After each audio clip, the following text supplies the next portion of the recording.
Hey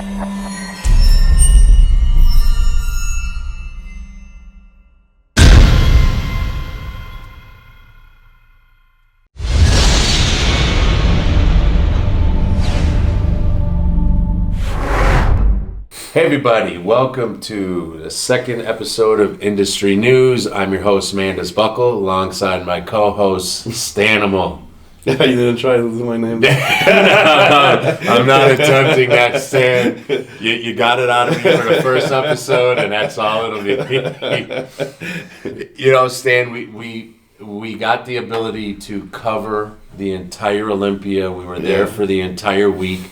We did a wrap-up after the show, but that really didn't do us any service or justification on what it was like to experience the entire Olympia week. Mm-hmm. So we're going to be here to give it to the fans. We were there in person all week. Oh, yeah. That was such a great Olympia week. Felt good to be back to normal in a sense and improve normal. Like the whole Olympia scene was just so much improved this year. With the new owner and his team, they just, they really put on a show. And that's something that was missing in our sport. And looking, the future is bright, I think. I'm really excited to be part of this and, being an athlete. And I'm even proud. Sometimes before, showing the Olympia to some people that, even my girlfriend was she worked on TV shows in sports and stuff like that. And She didn't understand, this is the Super Bowl of bodybuilding, why is it so, low production, and, this year it was they put videos up, there's, screens, there's, lighting, there is, all kind of effects, and they even have, a music, Olympia song, and they really went, above and beyond to really make it something special, and knowing that's the first year, it's just very exciting for the future. Absolutely. At the end of the day, sports are entertainment. Exactly. And so we now have a fantastic owner who's one of our own, Jake Wood. Absolutely fantastic reputation. He loves the sport of bodybuilding. And he put the best guy to be in charge of the Olympia, Dan Solomon. A lot of people don't know, if you're newer in the sport, Dan Solomon was pounding the pavement. He was doing announcing and broadcasting decades ago. He knew everything about everybody back in the day. He even got me in the movie Bigger. They were looking for a French bodybuilder, French-Canadian, and I didn't even know him back then or just heard of the name because he was actually with a media company and, he suggested my name to the casting company and I got the role, but I was surprised. He's definitely the guy to bring...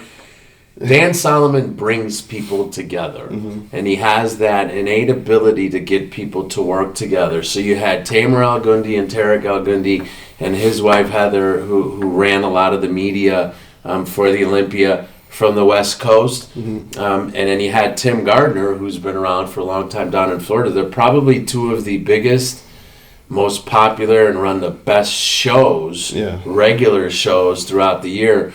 So it was almost a no-brainer, and it seemed like a perfect fit to have them be the ones to put on this entertainment for the week of what is now the Olympia, and they did a fantastic job. And to be able to do that in such a short period of time, can you imagine what it's going to be like next year and the year after? There's many other names to include, Angelica. There's several others. We apologize if we don't mention your name, but there's a laundry list of people part of the production. That was definitely a team effort, and it's very exciting, just very, very exciting. So I'll take away what I think is probably going to be the most historic part is the retirement of Dexter Jackson. To see that thing up close and personal, I don't know if there was really a dry eye in the crowd, and that all of his friends and family were there on stage with him. His home state is Florida. You don't get to see that very often at any sporting event, so he got his just due. No, that was great. And once again, the production, they allowed his whole family to be there backstage, ready to go on stage with him during his routine, and having Jake Cutler, announcing him, the guy. Dexter interrupted his reign. He won, the 2008 Mr. Olympia 2 years after Jay, first won, and that was just overall so well put together and like just Absolutely. right. And you know, the whole crowd was feeling the moment. Everybody stood up and paid their respect to the man, and that was just very, very emotional. Yeah, It was really absolutely something to be there. It's a piece of history. yeah, You know, and it's great to be a part of that history, that we got to report on that and personally be there and see that. And for me personally, the most touching moment of the entire week was Shawn Clarida, the giant killer, when he fell to the ground and you saw the true passion and emotion, and when he stood up and his eyes were closed and a tear was coming down his eyes.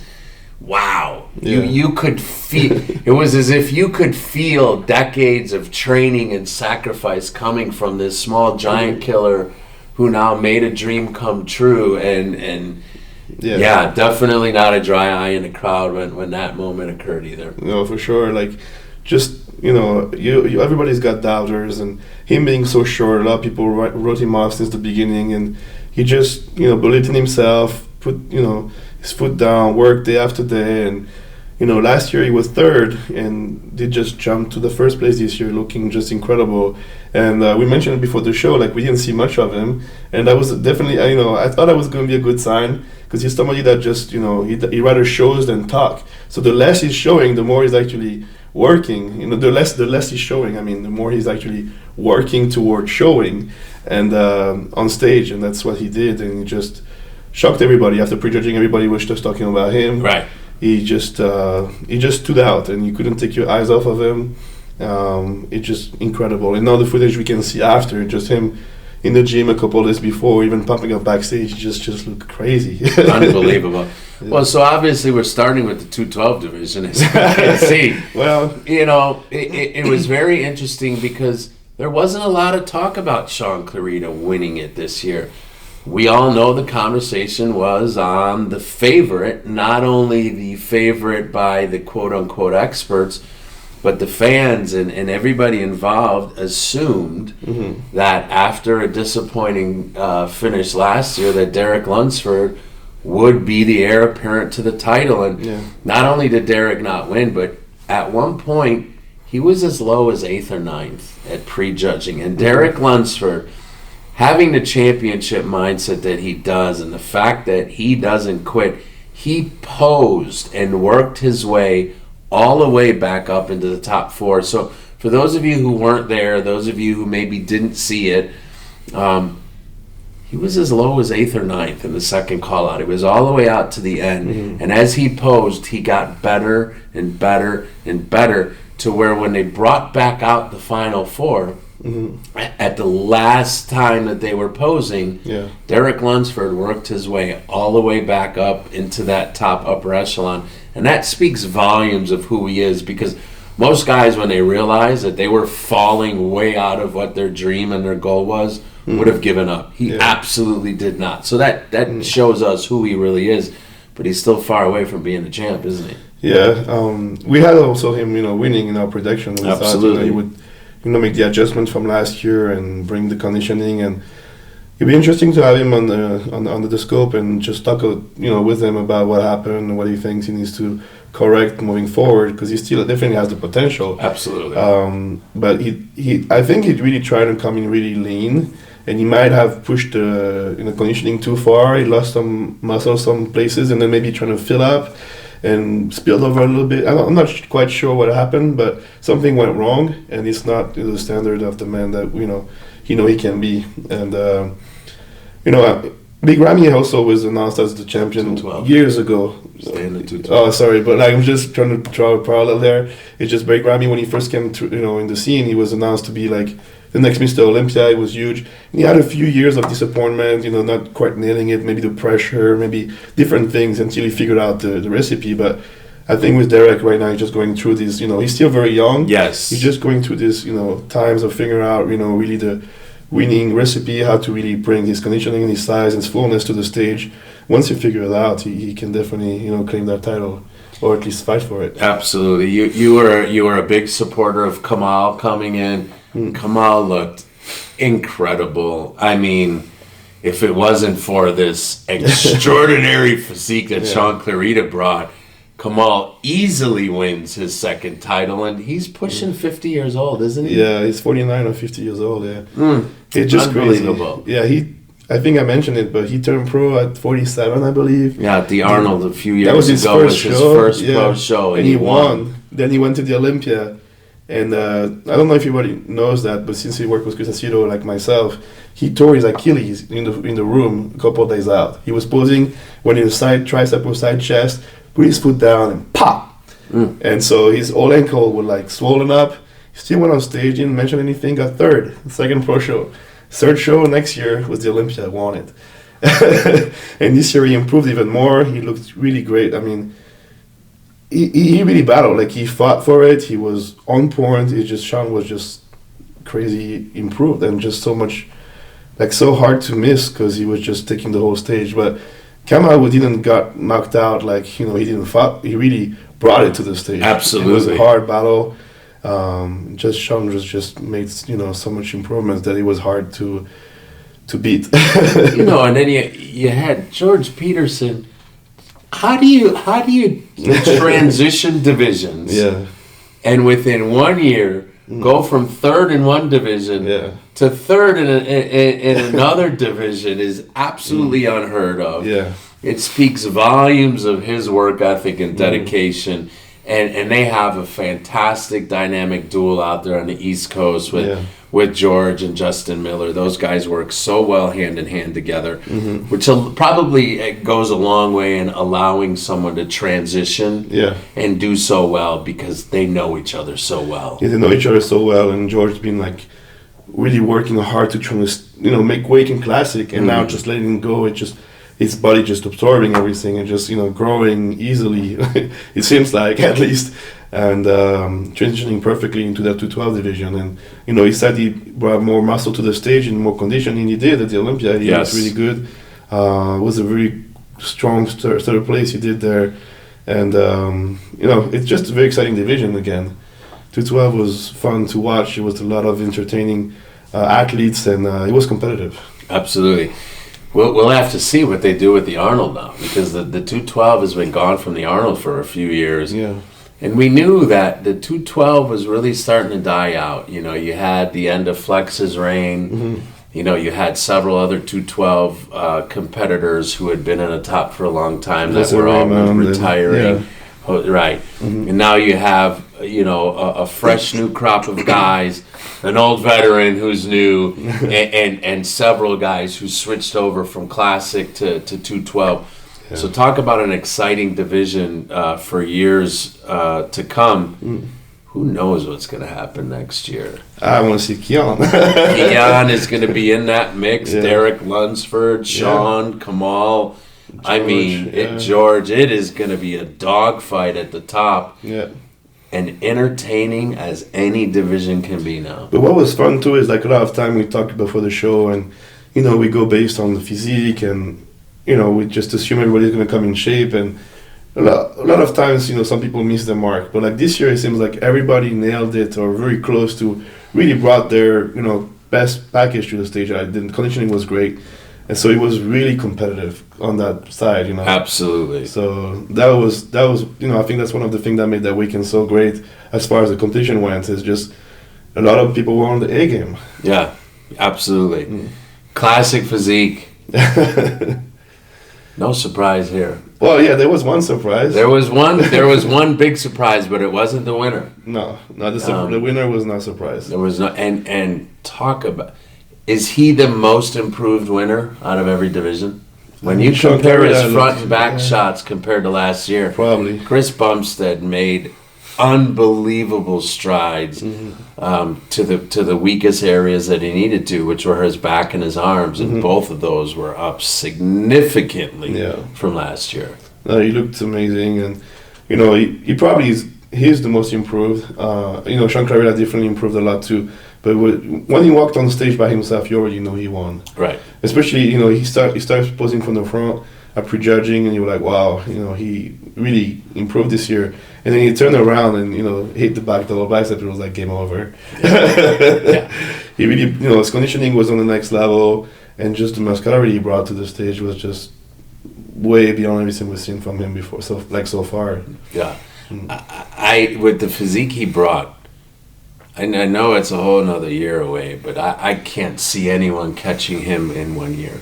Well, and I've heard so far and above from everyone else. The surprise, though, is who ended up second? Terrence Ruffin. Terrence Ruffin. Yeah. Yeah, it was a surprise, but you could have seen it coming if you were paying close attention. We didn't. I mean, I thought he would go. I had him in third. I thought he would, get ahead of Alex Cambonero because of the things I said before, being younger and being hungry after losing to him at the Arnold and those things. But once you have him next to Brian, you see they compare really well, actually. Yes. They have, very, kind of the same height. And he improved his back and his arm so much that, of course, Brian's arm is such a strong body part. They're still bigger than Terrence, but it's this overall back shot, they're very comparable. And, when they put Terrence in the middle between him and Chris, a lot of people thought, they were bumping elbows and they were trying to separate them. And then they called the back double biceps, and I was like, oh, wait a minute. I think they might have Terrence in second here because he was just tighter all the way through his hamstrings and glutes tight, and where Brian had a couple skin fold, really not much, but just enough for Terrence to get ahead of him and get that second place.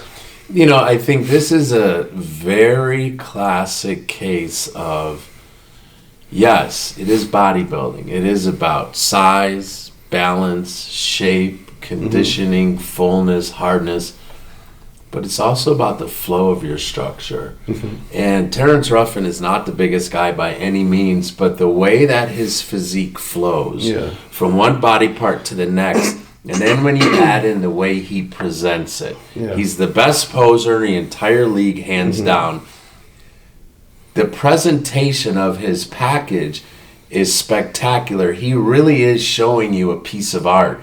And I think that is attribution to him and his coaching staff that they've worked together all year, hypertrophy coach, John Meadows, on the things that they've done in hitting certain body parts, adding muscle in very specific areas, and in conjunction with the way that Terrence poses, it presents this beautiful physique where it isn't just about the size, because he's not the biggest guy. No, but like you said, but he just presents himself so well. It's like a statue. You just want to watch him.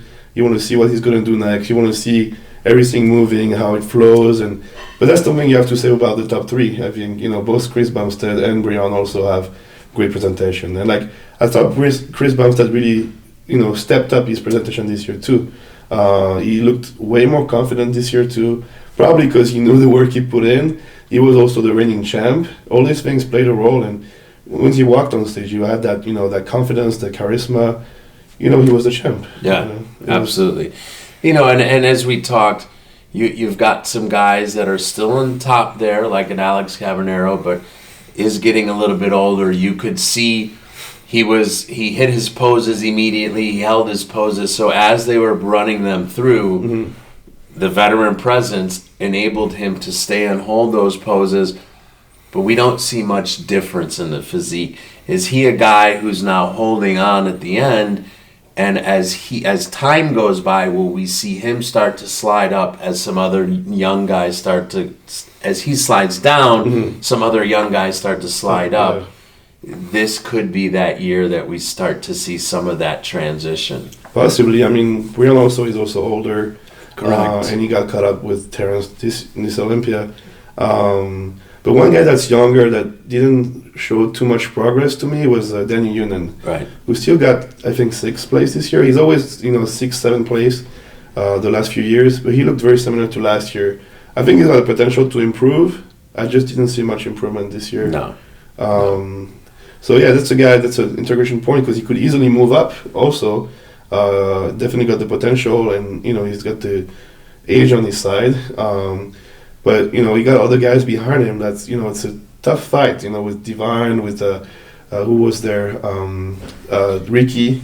So you had Ricky Moten, who finished 7th, who really looks like an ideal 212 guy. From what I hear, Ricky Moulton might be moving up to 212. Okay. It looks like he would fit that division better. Obviously, he did fantastic in Classic, so whatever division he chooses to stay in, he should excel. But his structure seems to be leaning more towards 212. And as we talked about in our previous show, we were looking forward to that crop of guys. Yeah. Wesley Visser, Divine Wilson, DeAndre Campbell, and Logan Franklin, because they're all somewhat similar. And we saw how that shook out. Yeah. You know, Logan Franklin had beat Divine Wilson at the New York Pro. DeAndre Campbell had beat Divine Wilson at the Tampa Pro. Now, Divine switched camps. Divine decided to pick up a camp and started having some coaching. Out of the 6 people that have beaten Divine Wilson, he has 6 second-place finishes. One guy's Regan Grimes, who's now in the Open. Yeah. One guy's George Peterson, who's now in the 212 division. One guy's out of the sport. 2 of them he just got revenge on and beat at the Olympia. Yeah. 2 guys that just recently beat him. And the last guy's Chris Bumstead, who's at the top. So we were very curious to see how that group would shake out. Yeah. Divine Wilson absolutely got revenge on a couple of guys that had just beat him. But that entire group is a group that I can foresee battling for years to come, moving up. So we see the beginning of some real... It's, as they say, it's not a rivalry until it's 1-1. Yeah. Right? Yeah. We have some rivalries on the horizon. We have some, for sure. I thought Wesley Vissers didn't look as sharp as he did on his progress pictures. Unfortunately, and he landed in 11th place, I believe. But you know, it was interesting that we were already forcing this taller guys battle, and you know, it was from like 8, 9, 10, 11th place. Right. So that was interesting to see.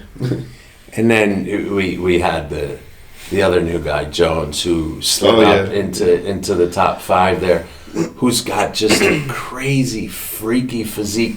I didn't see a lot of separation. No. I didn't see a lot of detail. Yeah. I think he got his placing more based on the silhouette and the potential. I thought 7, 8, 9 all could have easily been ahead of him if you're looking at detail and separation and fullness. But he does have those genetics and that structure. Yeah, he's got, he's tall, he's got that X-frame, and he poses very differently than anyone else also. Yeah. So you can help but look at him. Correct. He definitely surprised me, and he looked great, and he got a solid 5th place. Yeah.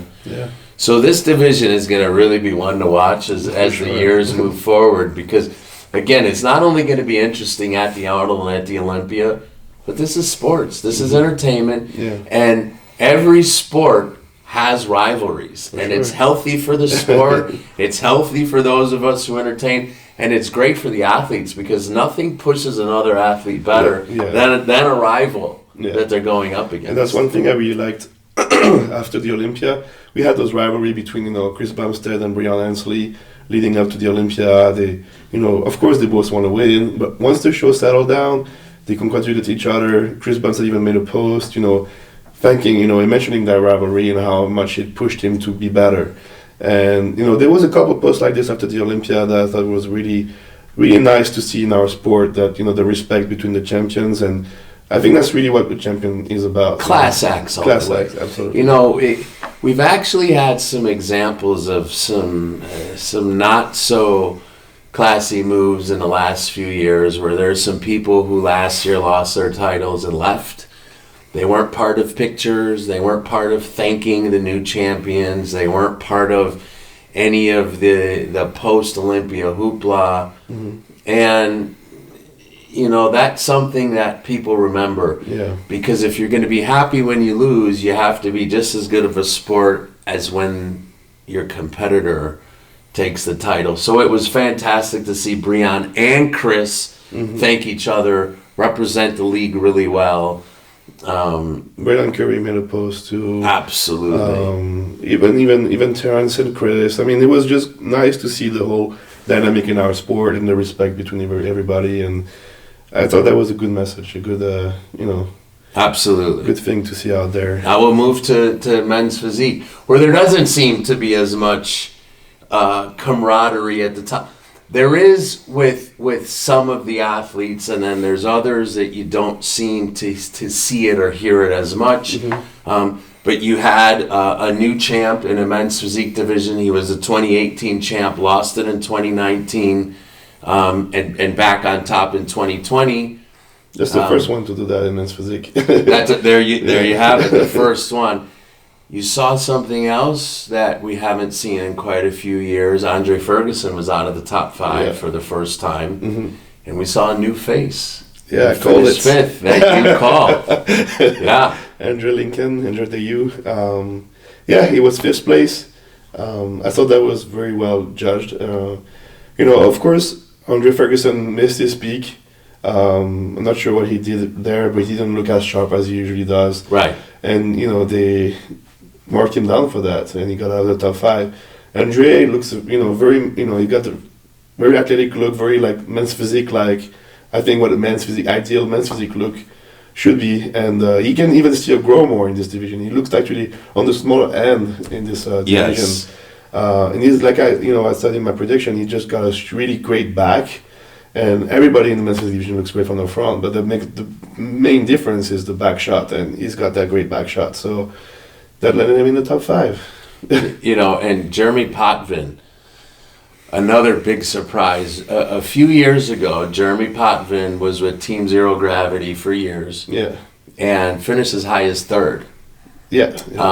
He made some changes, did a few things differently, went to a different camp, finished out of the top 5 or 6, then wasn't at the Olympia last year. Yeah, he wasn't, yeah. Went back to Ryan in Team Zero Gravity, found himself back into the top 4 again. Congratulations, Jeremy. Yeah. Best he's ever looked. Definitely. Now, surprisingly enough, supposedly he's left that camp once again. Really? So he finished 3rd there, finished 4th there, his 2 best ever looks, and has left twice to fall down and out of those areas. So that'll be very interesting to see what happens with him. You had Chiron, who finished 3rd again. Yeah. He's with his same group, his same camp, the West Coast guys. His physique was definitely improved. He needs to make a few more adjustments, as we see, to move and battle for that 1st or 2nd spot. He looks very thick, though.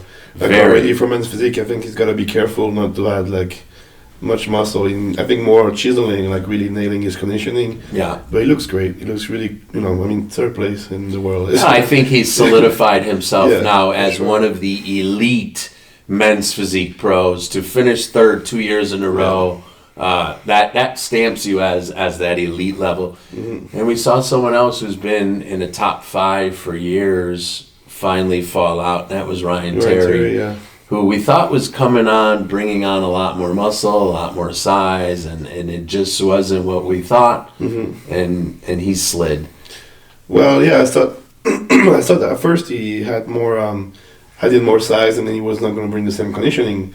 And then, the last couple of weeks he went to Dubai before coming to the States, I think, as part of the quarantine, and he actually brought his conditioning. He came in really tight, really quickly. But then on stage, I'm not sure, the last few manipulations they did with his coach Neil Hill, he just, didn't look as good on stage.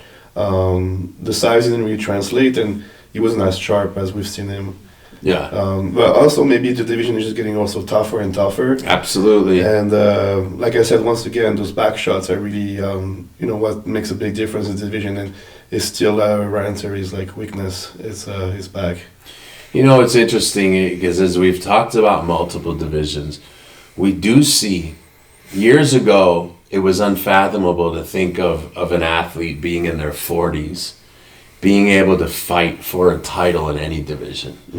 And now we're seeing that not only is it possible, but it has happened in the open. So the Mr. Olympia has now been won by somebody in their 40s. The 212 champion, somebody over 45. Classic physique, we see, Danny Hester, Alex Cabanero. Daniel Hester was 47, I think, when he won. Yeah. and so you now have this mix of veteran athletes who are really coming together, putting it all together, finding the right combinations, the right camps, and extending their careers while still battling the intermediate guys who are supposed to be in their window. Yeah. And then we see new guys that are coming out of nowhere, being able to crack the top 5. Yeah. It's all hands on deck now. You don't know what's going to happen. That's true. At these big shows. What a fantastic 2020 Olympia. And what an exciting 2021 to come, because we're looking at what the schedule may be. It looks like the Arnold might be in June. There's some talk it might be moved to September. From what I hear, it's going to be in June, and it sounds like the Olympia is going to stay in the latter part of the year now, no longer in September. Okay. Whether it's going to be October, November, or it sounds like it might be leaning towards December. That changes the entire landscape of how people get ready. For sure. There was a lot of people that didn't compete very often this year. I think we're going to see a lot of Olympians wait quite a while to compete for 2021. Yeah. So I think you're going to see an even better 2021 season than we did in 2020. Probably. And how exciting. Yeah, no, for sure. Like, I think this 2021 is going to... Because there's some people that were missing still. You know, we got some people who were qualified who couldn't come. There's some people that didn't even... You know, Sergio Oliva Jr., Steve Kuklo, they weren't there at the Olympia. Those guys are top 5 at the Arnold Classic this year. Right. So there's a lot of, you know, people that can shake things up, and it's going to be an interesting year to see. We'll be back after a commercial break to wrap up the show, talking about what you've all been waiting for. Mr. Olympia, the open division, right after this.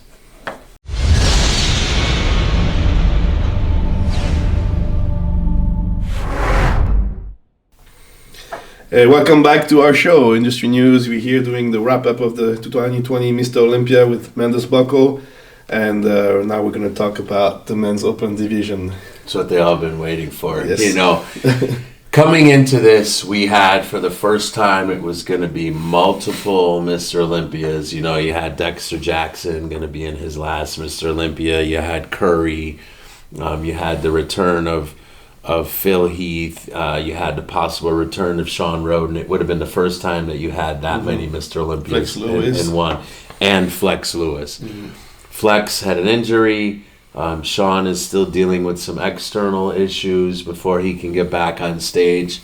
So then it was down to Dexter, Curry, and Phil. And what a show. It did not disappoint. What did you see, Stan? Because, wow. Well, it was just a great show. Like, you know, when the people walked by themselves, everybody just looked outstanding. You know, so everybody was waiting for the comparisons to really see, you know, who's ahead of who and how it's gonna all, like, you know, fall into the places. And it was great. I mean, Big Ramy just, you know, just brought it. You know, he brought his conditioning. I thought it might be the year. Like, his, you know, last video 5 weeks out just looked crazy. And people started talking Dennis James, and they were saying, no, this year is bringing something special. And that's why I had it in my prediction as second place. And he actually won the whole show. he just you know, brought the whole package and stole the show. You know, a lot of people who have been in the industry for only a few years don't know who Chad Nichols is. Chad Nichols is a promoter. Chad Nichols runs as a chairman of one of the states. Chad Nichols, back in the 90s, if you were an open bodybuilder, there was only one guru. It was Chad Nichols. If you were a top elite level open bodybuilder, that's who your coach was. And as time went by, you know, then all of a sudden you had a whole new industry that started. Coaches. And Chad, over the years, took on less and less athletes. He did some other things. He went away, pretty much. He had a few guys, but not too many. Still always been a part of the industry, still promoted shows, still was the chairman. Him and Jim go way, way, way back. Now Chansey and him are really tight. So when the word was out that the Giant was going to be working with Chad. If there was someone who was going to be able to get this guy on point, it's going to be the guy who worked with the biggest and the best of all time. Chad Nichols is who brought Ronnie Coleman in all those years. Yeah. So he's known to be the guy who can get the largest bodybuilders in the world in shape. And of course, the connection with DJ Dennis James and Ramy have been so tight. They're like brothers. That was the camp. It was a three-headed monster. Boy, did they get the job done. Oh, yeah, they did. And Chad Nichols, in the 90s, he had everybody. Paul Dillett, Flex Wheeler, Chris Cormier. Everybody was working with him. Ronnie Coleman finally, joined him. And, the story after, he won 8 Mr. Olympia. But the interesting thing is, I was watching an interview of him with Fouad Abiad the other day, and he was explaining how, he started working with Ronnie Coleman, I think it was his 8th year as a pro, and then he won 8 Mr. Olympia. And that's the 8th year as a pro, Ramy started working with him, he won 8 Mr. Olympia. So the history is repeating itself, maybe. But the other thing is, the first show he did with Ronnie Coleman, he was still figuring out his body, so they didn't win the first show, but then they made the adjustment and, won the Olympia after. Same thing with Ramy, they did the Arnold together, and Chad was shocked how responsive his body was. He was giving a little bit of carbs, he was just blowing up. He would start pumping up a little bit, everything just, and that's why he came on stage at the Arnold just looking so big and not as dry as he was, a few hours or a couple of days before, because he's so responsive to carbs. And being a mass monster that he is, he doesn't even need that much carbs. So knowing that, they made the adjustment for this show and, definitely brought it to the stage and they knew what to do. And moving forward, they're just going to, make it even more and more precise. And I think it's going to be a better and better Ramy as the years go by. Absolutely. You had Brandon Curry, who looked phenomenal on Friday night. He nailed it. It probably is. He was, I think, his best package ever. Easily blew away last year. He faded a little bit on Saturday, there's no doubt. But he did everything he was supposed to do. He just lost to a better guy. Congratulations to him for being an absolutely phenomenal champion. He really carried that flag tremendously. Yeah. He's as good as an ambassador and representative as you can see in the league. He's a father. He's a husband. He's a businessman. You're never going to hear anything negative about him. So kudos to him, and always going to be a Mr. Olympia. Yeah, he won the Olympia in 2019, and a lot of people thought, he was conditioning. He was criticized a lot. He was a weak Olympia. He was not conditioned enough. He shouldn't win. All kind of things he've heard, and he still kept his head high and just did his best. Was a great ambassador. And came 2020, he fixed all these things. He brought his best package ever. He was way more conditioned, and ended up beating 7-time Mr. Olympia Phil Heath, which solidified his 2019 Olympia win. Correct. And make him a legitimate Mr. Olympia for those of for the people who actually thought it was not a legitimate title. Yeah. So congratulations to you, Brandon. Just such a great representative and way to come back with a much improved package. We were all anticipating the return of Phil Heath, and it was not a Phil Heath that any of us have seen. He was downsized. Yeah. You saw some weaknesses and flaws in the lack of shoulder. There was no wow factor. No. You still see issues with the midsection. You see a lack of abdomen. However, after being gone for this long, to come back and still find yourself in that top 4, it's going to be real interesting to see what he brings this next coming year. He's only going to be improved. You think he's going to come back? I absolutely think we're going to see. I think we're not only going to see the return, I think you're going to see a return to closer to the size he used to be. I think the adjustments will be made. If you're a champion and you've been a 7-time champion, there's a reason you're a 7-time champion. I would never discredit or underestimate the ability for him to get back and give himself a fighting chance. He was probably down 10 pounds or so. Maybe. At least 7 pounds for sure. We sure noticed it. You and I were talking about it the entire time, and you could really see it in the comparisons. Yeah. Before, when we would compare, you'd say, wow, especially in all those back shots. Yeah. There wasn't that wow. Well, I think also that the missing wow factor from him was because everybody compares him to what he used to bring. Yeah. And what he used to bring is one of the best Mr. Olympia we've ever seen. And here it just wasn't that anymore. Right. I think, the control of his abdomen is just something that he probably doesn't have because of his multiple surgeries. And as he gets tired, he just gets worse. The first time he walks on stage, he looks good by himself. First round of posing, he still looks good. And as he gets tired, it gets harder and harder for him to control it. And he starts showing, and the midsection as a focal point is the central point of your body, and it shows in every pose is most like, except from the back.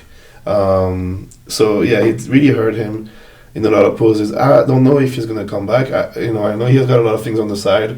Business-wise, he's involved with The Rock and Danny Garcia.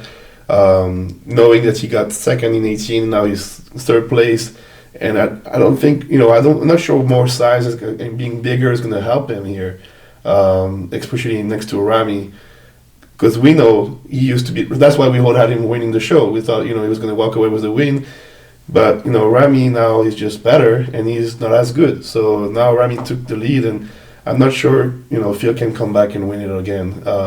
Can he get second place? Maybe. Can he get But that's still not what I don't think that's what he's aiming for, and you don't want him to sleep down more. So I don't know. I'm not sure what he's gonna do. He hasn't been posting much since the show has been over, so we not really know what he's gonna do from now on. But we saw Hadi looked good on Friday, looked substantially better on Saturday. Yeah. Matter of fact, most of us had him beating Phil on Saturday. Well, he did beat him. He's actually on the scorecard shows that. So we agreed with the judging panel. Absolutely. So it'll really be curious.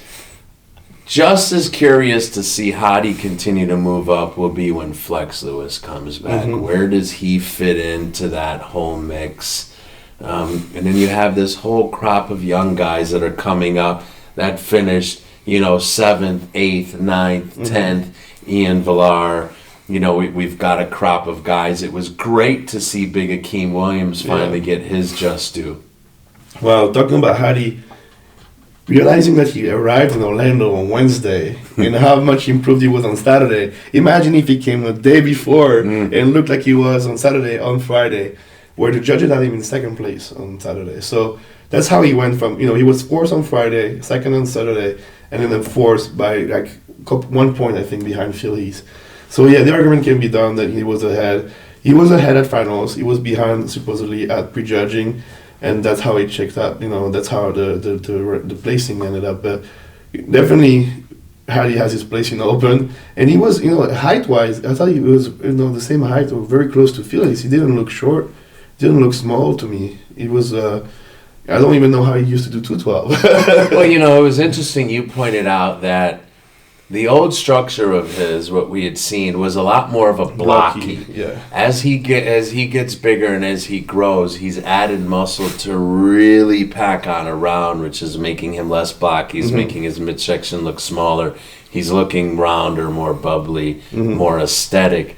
And if we continue to see that, he's really going to be a threat at some point. And I think now having a weight limit that allows him to be fuller and gives you that roundness, that makes it look that much better. And he's got crazy obliques, really good. He does hit the vacuum. He's got a pretty good control of his midsection, and he actually compares really well next to Ramy too, because he's got those really big quads. He's got he's very complete. He's just a great bodybuilder. Well, and we go then right back to the age-old rivalries. Yeah. Just as athletes are rivalries, so are coaches. Yeah. And so now we're going to see Hadi Ramban And Chad Nichols. versus Chad Nichols, two of the coaches who claim to be the best of all time, or the fans and the media proclaim. If you go back and look, we did a show a while back, and both of them were on our Mount Rushmore, along with Chris Aceto, as who are the greatest coaches of all time. So it's an ever-ongoing battle to see that evolve, not only through the athletes, but through the coaches. And it's healthy competition without the mudslinging. Yeah. No, I mean, that's for sure a great, different approach. that works, great, because it's also it's just the chemistry between the athletes and the coach, and when you find the right person and you communicate and you take notes and you adjust, it works. It just works. And talking about that, Akim Williams and Oscar Hayden, they just also figured out the recipe, and I think having great lighting helped Akim Williams to really show his conditioning, and he's got the size. He was 6th place this year. I would have liked to see him in, compared to the field he's Hardy and Akim, Bonak. I thought he compared really well. He would probably have compared really well next to them, and also kudos to Ian Vayer, who really nailed it. Absolutely, that was a great physique on stage. He was really he got that thin skin. He was very conditioned with that still a lot of fullness, and his tanning was good. Everything that he's been talked down about his New York Pro win, he nailed it that show. Well, there's the beginning of another rivalry. Yeah. We're now 1-1, right? Hunter and Ian. Hunter beat him in Tampa, and Ian came back and caught him at the Olympia. Yeah. So we have some great young rivalries that are brewing in several divisions. Mm-hmm. Again, in all athletics and all sports, it's good to have competitive rivalries that feeds the motivation of the athletes, but as also the fans. Absolutely. Until next time, guys, this is Industry News. Mandus Buckle, Stanimal. We'll be bringing this to you every week moving forward. Also, we've got a new show to present to them, Stan. Yes, we got Under the Scope. Starting tomorrow, we're going to be interviewing Shawn Clarida and Terrence Ruffin. Your first two athletes to be on Under the Scope. Catch that every week. We'll be bringing that to you twice a week moving forward. We hope you're entertained. Until next time.